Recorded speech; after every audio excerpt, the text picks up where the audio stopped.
Federal Reserve recently made good on its commitment to increase interest rates. Once again, the fourth such move in 2018. Despite the commitment, however, many investors were hoping they may not follow through.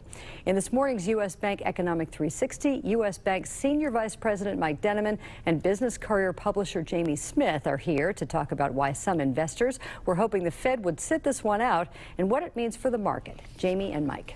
Thanks, Peg. Mike, thanks for being here. Good morning. Helping us wrap up the year. So deja vu, refresh us on the topic. Right. They raised the rates again? Fed back at it again, as Peg said, their fourth move this year. Keeping on schedule, they had indicated they were wanting to do one each quarter, and so this was the fourth. Each of those being 1/4 of a percentage point higher. So the total increase for the year is a full percentage point. Their new target for short-term rates is between 2.25% and 2.5%. So on an absolute basis, still not all that high. But if you think about, we've increased it by a full point in the past 12 months, that's nearly doubling from where we were this time last year. So yes, the Fed had sort of told us to expect 4 increases this year. Usually we can take them at their word, but there's been a lot of debate here recently about whether or not the Fed should actually go ahead and do number 4 or maybe just leave well enough alone. Yeah. So why were investors hoping that maybe they wouldn't move forward? So a couple of different moving pieces here.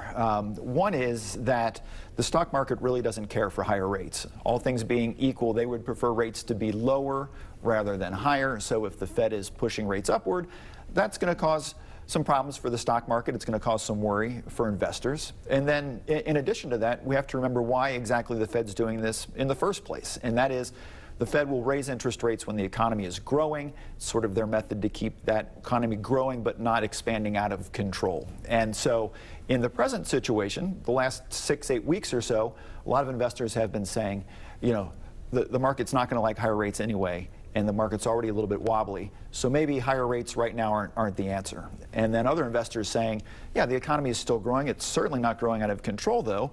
With the economy where it is, why upset the apple cart? Maybe also higher interest rates aren't the answer right now. And so this is a legitimate debate, and there are some real concerns around this. In fact, the Fed even conceded as much a couple of weeks ago. So usually when you go into a Fed decision, everyone has been telegraphed well in advance what to expect.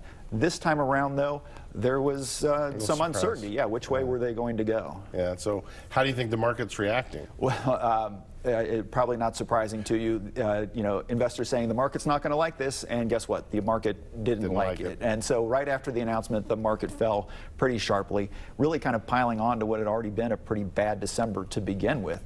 Although, despite all of that, the Fed did provide a little bit of a silver lining to investors, and that is they had been indicating that maybe 3, even 4 times next year, they'd be looking to increase rates.